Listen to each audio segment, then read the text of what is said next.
Episode 3, The End is the Beginning, concludes the first act of the 10-episode story arc being told in Star Trek Picard. Engage. This episode felt even more entrenched in the world of Star Trek than the previous two, with the opening flashback to Picard's unexpected resignation, his discussion with Raffi, and the display of those wonderfully designed uniforms.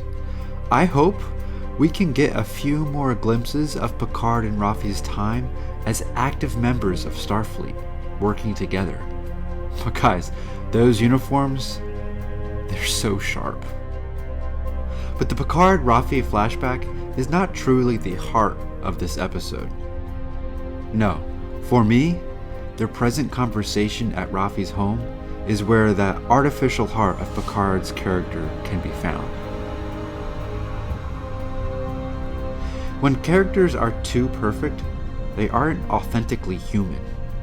And if they're not authentically human, then they won't stand the test of time.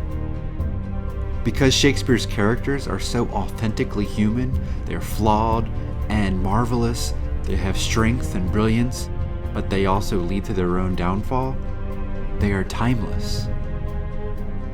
And in the same way, I believe Captain Picard is a timeless character. Patrick Stewart always knew how to portray the subtle, repressed internal struggles of Picard, especially after his assimilation with the Borg. But in this conversation between Raffi and her former colleague and mentor, we learn that after Picard resigned and Raffi lost her position in Starfleet, he went back to his affluent chateau, while she lost everything and began a downward spiral alone. Yeah, I'd show you around my estate, but it's more of a hovel, so that would just be, humiliating. My entire life for the past 14 years has been one long slide into humiliation. Might have been nice to hear from you a time or two in there, JL.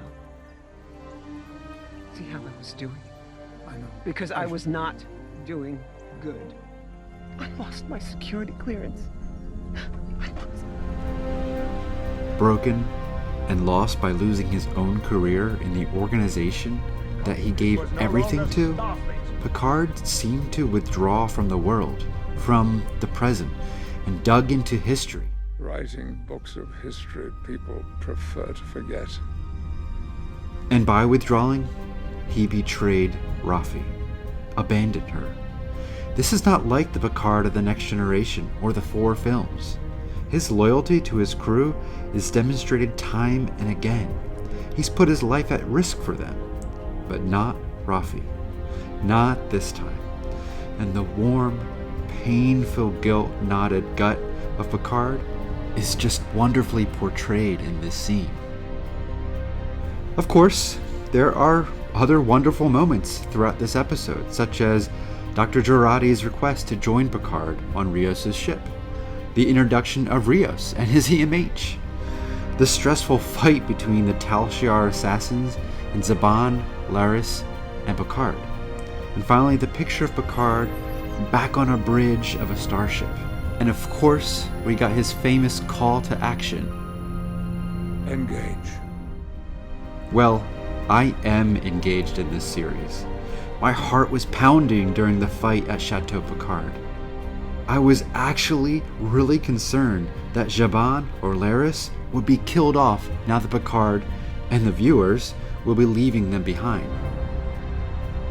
And now that he's leaving behind the chateau and the life he's never truly felt comfortable with, Picard seeks out new purpose, new answers, and a final adventure, knowing that his time in this life is short.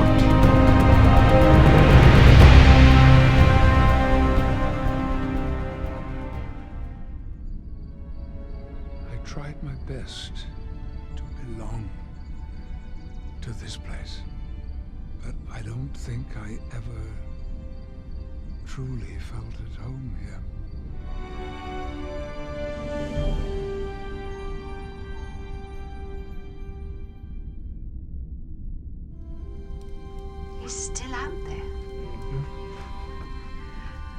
dreaming about starships and adventures. But let him dream.